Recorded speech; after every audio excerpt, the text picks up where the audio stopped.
Operaba nas redes con múltiples identidades, enganando menores de idade e chantaxeándoos logo para conseguir imaxes súas de carácter sexual.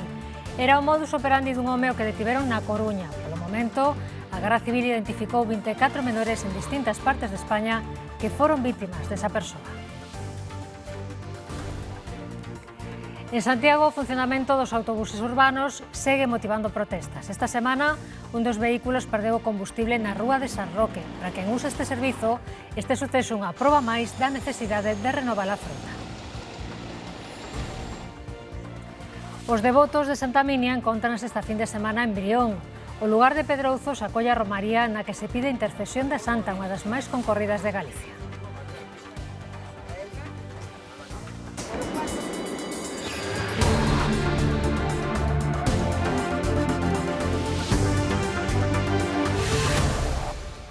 Que tal? Boas tardes. Comezamos o percorrido informativo deste sábado na Coruña, onde a Garda Civil detivo unha persoa que conseguía imaxes de carácter sexual de menores de idade a través das redes sociais. Imos atalo en directo para coñecer máis datos. Alejandro Álvarez.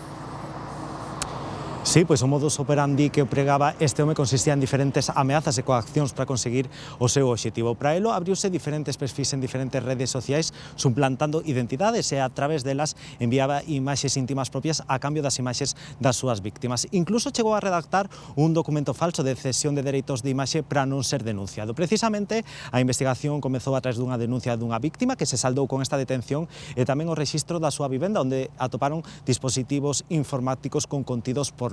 Polo momento, hai 24 víctimas identificadas, todas elas menores de idade no momento da comisión do delito e, alo menos, unha delas presenta consecuencias psicolóxicas. El autor de estos hechos tenía varias identidades falsas en redes sociales con las que extorsionaba a sus víctimas y con las que incluso llevaba a cabo varios ciclos de extorsión, en los que continuaba amenazando a estas personas con difundir sus imágenes en el entorno personal. De hecho, una de las víctimas llegó a sufrir un trastorno depresivo como consecuencia de esta presión constante. De hecho, esta persona llegó incluso a crear un falso documento de cesión de derechos de imagen con el cual engañaba a sus víctimas para que éstas no le denunciasen. La detención del autor de estos hechos ha sido posible gracias a la denuncia de una de las víctimas. Por eso, desde la Guardia Civil se recomienda que en cuanto se produzcan situaciones de acoso y de insistencia para obtener imágenes de contenido sexual, se denuncie inmediatamente. En Vigo, a policía detivo un home como presunto autor dunha agresión sexual. Os feitos ocorreron esta mesma mañá cando uns mozos denunciaron que presenciaran o que semellaba unha violación ás portas dunha discoteca. A vítima atopábase inconsciente na rúa. Grazas á descripción facilitada polas testemuñas, a policía detivo o presunto autor da agresión, que ademais levaba consigo o teléfono da agredida. Localizaron morto en Valladolid o mozo de Vigo de 29 anos que levaba días desaparecido. Atopárono nun piñeiral da localidade de Montemayor de Pililla. A familia de Gersón denunciara a súa desaparición despois de perder o contacto con el hai 3 días. O falecido marchara a Tudela de Duero para traballar nunha empresa de construción e foi a propia compañía a que deu a voz de alarma porque non fora a traballar dende o martes. Fontes de investigación apuntan a que non hai indicios de criminalidade. Haberá que agardar a autopsia para coñecer as causas da morte deste mozo residente en Vigo e de orixe angolana. Un barco pesqueiro incendiouse onte pola tarde fronte ao Cabo Vilán. O Nuevo Virgen Guadalupana, con base en Muxía, comezou a arder pouco despois das 6, cando estaba a unha milla da costa de Camariñas. A bordo ían 2 mariñeiros que lograron subir a balsa salvavidas e alertaron o 112. Salvamento Marítimo enviou unha embarcación que finalmente non foi necesaria, xa que outro pesqueiro que andaba pola zona recolleu os afectados. Ningún deles precisou asistencia médica. E tamén onte tiveron que rescatar 4 tripulantes dun pesqueiro a deriva ao noroeste do Cabo Prior, en Ferrol. O Nuevo María Teresa sufriu un fallo de motor e solicitou asistencia. Finalmente foi remolcado pola Salvamar Betelgeuse a Topeira de Oza. En Santiago produciuse un incidente máis cun autobús urbano implicado. Desta volta, un dos vehículos perdeu o combustible na rúa de San Roque. A circulación viuse afectada e os bombeiros tiveron que intervir para limpar a vertedura. Para moitos usuarios, este suceso é unha proba máis da necesidade de renovar a frota na cidade. Un río de gasóleo alertou os veciños de San Roque Un autobús urbano estaba vertendo combustible sobre o asfalto. Se veía el autobús que perdía muchísimo combustible, pero era una cosa fuera de la normal. Paró ahí justo enfrente, vino la policía, tuvieron que evacuar a la gente, a los viajeros que estaban en el bus. Estuvo aí, chorreando que soy, hasta o centro que chegaron os bomberos, botaron un pouco de líquido, por aí, despois do líquido botaron un pouco de area. A rúa estaba esvaradía e perigosa, así que os bombeiros tiveron que intervir durante máis dunha hora para limpar a vertedura. O suceso obrigou a facer cortes parciais de tráfico nesta céntrica rúa. Había todo óleo no xao e que olía moito. E aínda hoxe sigue olendo. Justo era la hora que empezaban a salir los niños de ahí de la Salle y entonces, claro, hubo un corte de circulación, sí, bastante, que estaban bastantes coches ahí parados y la gente no podía avanzar. Hoxe só queda o olor a gasóleo e o enfado de moitos usuarios que levan moitos anos denunciando o estado en que están os autobuses da cidade. Porque o transporte urbano en Santiago dá noxo. Son vehículos vellos, moi vellos, e os novos non son tan novos. Son vehículos que veñen de outras zonas e que algún deles ten máis de 150.000 kilómetros. Os ruidos horribles, sí. Los engranajes e todo está fatal. Pero desde logo teñen cada autobús que dá pena, Si hai coches viejos e non los rema la flota, pues pasa iso, é normal. Precisamente esa é a demanda, unha renovación urxente da frota e un bo mantemento dos buses que hai. Nos últimos anos rexistráronse avarías, accidentes e mesmo incendios nestes vehículos. Que se renova a flota totalmente, que se faga un estudio real de mobilidade, falando cas asociacións veciñais todas, as do rural. Piden tamén un mínimo de 70 buses na cidade, máis liñas e mellor accesibilidade, agora que o Concello está pendente de licitar un novo contrato de transporte urbano. Hai moitas ordenanzas municipais que deberamos coñecer para evitar caer en infraccións e, sobre todo, para mellorar a convivencia. Por exemplo, saber a que hora se pode tirar o lixo ou cando podemos regar as plantas do balcón. Cada concello ten as súas normas ao respecto, pero incumprilas implica multas que poden chegar aos 3.000 euros, aínda que poucas veces acaban en sanción. Esta acción no Carballiño podería conlevar multas de ata 750 euros. Segundo a ordenanza de boas prácticas veciñais, as plantas, cara a vía pública, non se poden regar antes das 11 da noite. A hora de regar as plantas é a mañá, que despois crecen. Se as regas da noite, queda cosa fría da toda a noite. Hai que ter moito cuidado, claro, sobre todo se ter destas que colgan para baixo, que poderlle chegar a agua para baixo, sí. Tampouco se poden sacudir alfombras ou outro tipo de roupa dende fiestras ou balcóns, nin tendela cara a vía pública. Sí, no sabía. Yo tengo poco tiempo aquí, pero sí lo hago, porque me gusta que el sol le dé a la ropa. A mesma normativa proíbe dar de comer a pombas e outros paxaros. É normal, encima con a plaga que tenemos aquí. Eu outro día dinlle un churro do café. Prohibido tamén cuspir na rúa, gravar as árbores ou tirar o lixo polo día. Ahorita al levantarme recojo la basura y la boto en el pipote de la basura y todo en el que le corresponde. Sabe que debería ser pola noite antes das 7 da mañá. ¿Ah, sí? Pues no sabía. Para que esté menos tiempo fuera. As sancións no caso do Carballiño poden ir dende os 100 aos 750 euros nas infraccións leves ata os 3.000 nos casos máis graves. Os agentes pedían que sancionen cousas que logo sabe que non van a acabar un expediente dunha forma a outra tamén é complicado. Pero bueno, informar sí, se ten informado, mire, escupir na calle, podemos multar por escupir na calle? Pois sí. Tamén por tirar pipas ou envoltorios no chan, sancionado con ata 750 euros en Noia. Por exemplo, lavar o coche na rúa, pois non se pode lavar o coche na rúa porque queda mollada, porque quedan restos de xabón que poden causar un esbalón.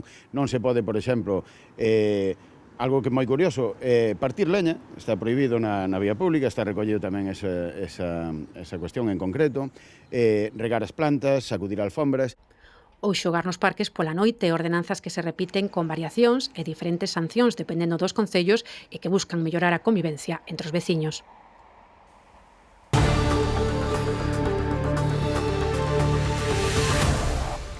Detrás dun baixo rendemento escolar, dun déficit de atención e mesmo de algúns problemas de vista, hai en moitos casos un consumo de peixe escaso. Os nutricionistas advirten de que os nenos deben consumir 3 racións de peixe a semana para un desenvolvemento físico e cognitivo axeitado. Nos estivemos nun colexio onde a todo o alumnado lle gusta o peixe. O peixe sabemos que non é algo que lle suela entrar á primeira polos ollos aos rapaces, entonces, bueno, hai no que poñer apetitoso. No colexio público Víctor Sáenz de Mazaricos, a cociñeira prepara robaliza a plancha para preto de 70 comensais. Tomarán o peixe acompañado de ensalada de segundo prato. Solemos ter os martes e os jueves peixe e o mellor algún día máis por semana non peixe concreto, senón arroz de marisco, arroz mariñeiro ou chipirós ou así. Si ves comendo do enfronte, ti tamén comes. E na casa sempre andamos un pouco con máis queres isto, queres o outro, fago xa aquel outro. Sin embargo, aquí é o que hai. Soen comelo bastante ben. O que priorizamos sobre todo é que sean alimentos frescos e que sean alimentos de calidade. Por eso, a final de curso non nos quedan moitos cartos. Os produtos do mar teñen nutrintes necesarios para o desenvolvemento físico e cognitivo dos cativos. Me gusta pescado, pan e chorizo. A mí o peixe que máis me gusta é o salmón, a lubina, o rodaballo e o bacalao. En casa non o fan tanto e aquí, cando o fan non moi ben. Caballito. Un menú sen os ácidos graxos que aporta o peixe, o DHA, terá consecuencias na saúde, segundo os expertos. É fundamental para o desarrollo neuronal dos nenos, tamén a nivel ocular, para a vista, a retina. Entón, estamos atopando estudios nos que se ve que nenos con déficit de DHA teñen problemas de hiperactividade, déficit de atención, está moi relacionado, problemas no rendemento académico. O ideal sería que tomaran 3 racións á semana. En cantidades, depende tamén do neno, da inxesta que teña o neno, pero unha ración entre 50 e 70 gramos sería o ideal.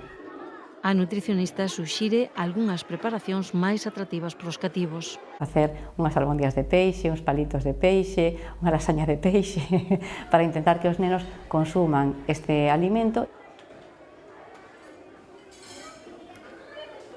Cada vez é máis frecuente a presenza de rorcuais en augas das Rías Baixas. Na campaña realizada polo Oceanográfico de Vigo, os científicos constataron o avistamento de 63 exemplares son este verán. O obxectivo é coñecer e protexer mellor estes grandes cetáceos que sorprenden os que teñen a sorte de avistalos. É o segundo animal máis grande do planeta e algunhas poboacións nadan fronte ás costas de Galicia. Aínda que un pouquiño máis afastados este verán, os científicos constataron a presenza de 63 rorcuais comúns por fora das Rías Baixas. También se han visto menos, posiblemente porque han venido una serie de temporales en esta época y eso ha hecho que se alejasen posiblemente de la costa o ya se comenzasen su migración. Porén, nos últimos anos é frecuente poder avistar este tipo de baleas en Galicia. Non só os investigadores, tamén moitos patróns de pesca ou as tripulacións e pasaxeiros de barcos como os que viaxan ás Illas Cíes. Un pouco máis lonxe, non é como os golfiños que se achegan moitísimo, especialmente nas rutas que van dende Vigo a Ons e dende Sanxenxo, Portonovo ás Illas Cíes, porque ao ser un pouquiño máis mar aberto, pois temos máis esa posibilidade de poder ver esos cetáceos. Os nosos pasaxeiros teñen a posibilidade de disfrutar xa non só da ruta e do mar e da natureza, senón tamén desta maravillosa fauna mariña que temos nas rías. Como van guías a bordos, que están tamén formados en bioloxía e demais, aproveitan a viaxe para poder explicarlle un poquinho máis e, a xeite disfrutado moitísimo. Os investigadores pensan que estas poboacións de rorcuais poderían proceder do Mediterráneo e da Bahía de Vizcaya. Lo que se ha visto también en los últimos años es que la subpoblación del Mediterráneo no se encuentra fija todo el año y se ha visto que han llegado a las costas gallegas. El grupo que se alimenta en la zona de la Bahía de Vizcaya, que es los mismos que tenemos aquí frente a las costas gallegas, y posiblemente aquí confluyan esas dos poblaciones. Mais aló da incrible experiencia de avistar estes cetáceos, a campaña dos investigadores do Oceanográfico identificou 35 exemplares, mostras que permitirán avanzar no coñecemento das poboacións cun obxectivo, poder protexelas. Unha das citas deste sábado está en Brión, onde celebran o Día Grande da Romaría de Santa Minia, unha festa que ten a súa parte relixiosa, con misas cada hora para os fiéis, e tamén unha parte máis laica, con música e espectáculos familiares. Xoel Rodríguez, como está o ambiente a esta hora?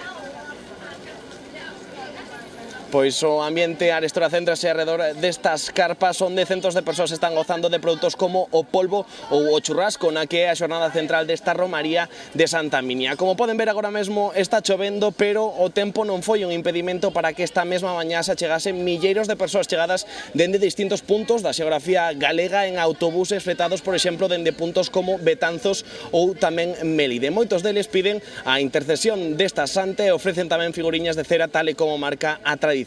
Dende as 9 desta mañá e ata as 8 desta tarde haberá misas prácticamente cada hora, unha cita que continúa tamén durante a xornada de mañá coa actuación, por exemplo, da Orquestra Panorama ou do grupo Budiño. Pendentes, en calquera caso, de como vaya avanzando o tempo, sobre todo de cara a esta tarde nesta cita, unha das máis destacadas deste fin de semana en Galicia.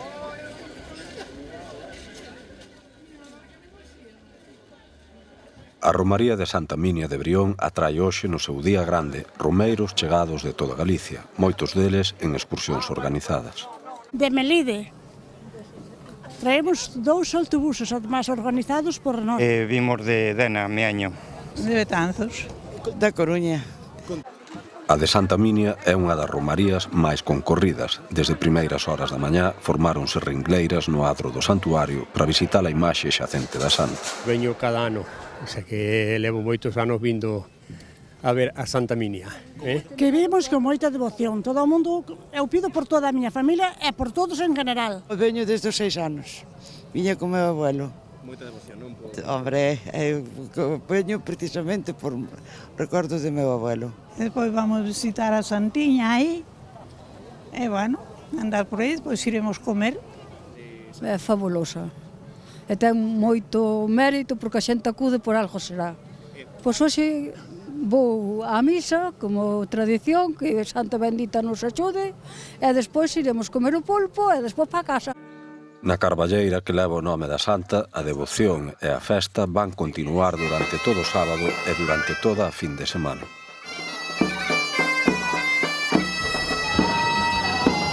En Santiago, esta fin de semana, celebrase a festa na honra a San Miguel Arcanxo no barrio compostelán do Cruceiro da Coruña. Os actos relixiosos, como a procesión de mañá domingo e as verbenas con orquestras, son os actos programados para estes días.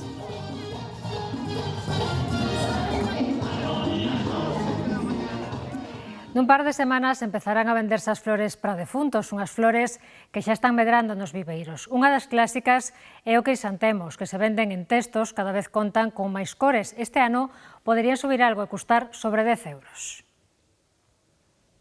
Aínda falta un mes longo para defuntos e nos viveiros están a punto de florecer as plantas que van engalanar os camposantos. Unha das clásicas é o crisantemo e nestas instalacións de preto de Santiago teñen plantada ao redor dunha hectárea, entre 15.000 e 20.000 testos. Poderíanse facer moitísimas máis se houbera máis espacio, pero ocupa moito espacio, como vedes, necesitan un espacio todo alrededor para que sean redondas, que vayan ben feitas, porque senón crecerían hacia arriba e non tiñan unha boa forma, entonces ocupan moito espacio no viveiro.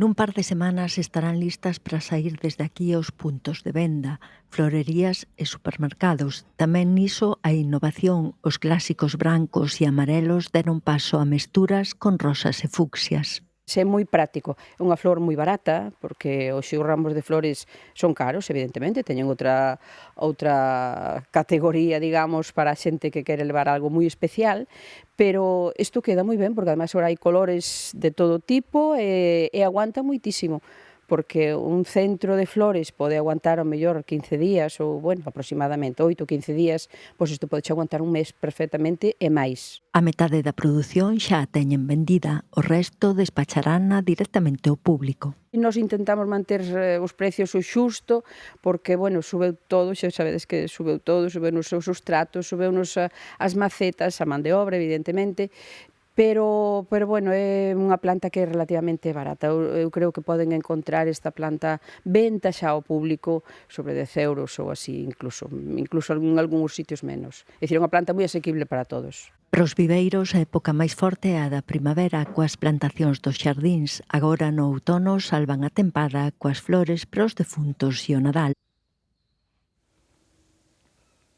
Esta semana comezou o outono e a nova estación xa se comeza a notar nos produtos de temporada que chegan aos mercados. Xa vemos as primeiras castañas, os figos e as cabazas que empezan a formar parte dos menús desta época. Chega o outono e semella que apetece gozar de novos sabores. Coa chegada da nova estación a despensa vai se encher de produtos que marcan o sabor dunha nova tempada. Castañas, noces, cabazas, favas ou navizas convértense xa nos protagonistas da mesa.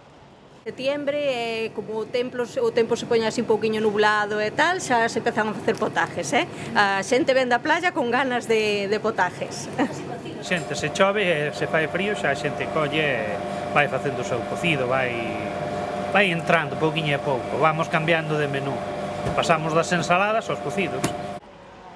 Nas prazas atopamos estes días os protagonistas indiscutibles de outono, porque a nova estación convida a dar a benvida a potaxes e a cocidos e a rematar a sobremesa con froitas de temporada.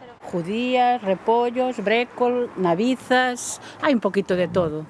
Comprando judía verde para cocer con un par de huevos y una patatita. Uvas, figos e, bueno, e xa vexo que hai kiwis xa de novo, o cual fantástico. Na Praza de Abastos de Santiago non se para estes días de despachar os produtos estrela do outono, porque din que xa é tempo de mudar os padais a temperaturas máis frescas que nos acompañan xa. Xa hai que facer unha sopiña, un caldiño. A xente xa se tira máis a facer os calditos con algo de repolo ou naviza, que tamén, as castañiñas tamén así para facer a noite ou a mediodía. E a fava verde tamén, queren para facer unhas favadas ou meter no congelador. Son produtos que se converten nos protagonistas das nosas mesas e que nos van a acompañar durante varios meses, con prezos para todos os petos, pratos de culler e quentes, porque o outono marca o inicio dunha nova estación e tamén de novos gustos nas mesas e de produtos que enchen xa as prazas e mercados. Comeza a época de mercar e gozar da cociña de temporada no seu maior esplendor. Ben, pois coa chegada do outono e a friaxe, o noso sistema inmunitario reséntese, pero hai formas de reforzar as nosas defensas para afastar os típicos arrefriados e o cansanzo. Tomen nota. Co outono regresa a roupa de abrigo e tamén os panos. Que empezas que se a nariz que se empeza a facer aguardiente, catarros e tos, e iso dá feito. Notas como menos forza, estás máis canso. Podemos erguer a 6-7 grados, como era o caso hoxe, e pola tarde cadar os 27. Entonces, eso para o corpo é un choque térmico moi importante que pon a proba as nosas defensas. Para reforzalas, hai quen opta por suplementos vitamínicos. Bueno, la gente quiere subirse un poquito las defensas y pues estamos dando un poquito de jalea real o complementos que tengan vitamina C, zinc. La gente debería también medirse un poco la vitamina D, que tamén está moi relacionada con el sistema inmune. Jalea real, sempre. Unhas cápsulas de jalea real e un pouquiño de omega 3. Pero os médicos insisten en que o máis importante é coidar a alimentación. Tendendo pois a vitamina C, o zinc, e tendo sobre todo consumindo os alimentos de tempada que veñen. A natureza é moi sabia, non? E xa nos aporta todo aquilo que o noso corpo debe consumir nestas épocas para reforzar todo o que é o sistema inmune. Si tomamos máis vitamina C, zumos de laranxa. Eu tomo unha naranxa e un kibe. Mel con limón, está moi bo, dicen que é moi bo para a garganta. Remedios caseiros que nos axudan a combater as consecuencias da friaxe. Importante tamén manter ben hidratado o corpo, sobre todo con alimentos quentes.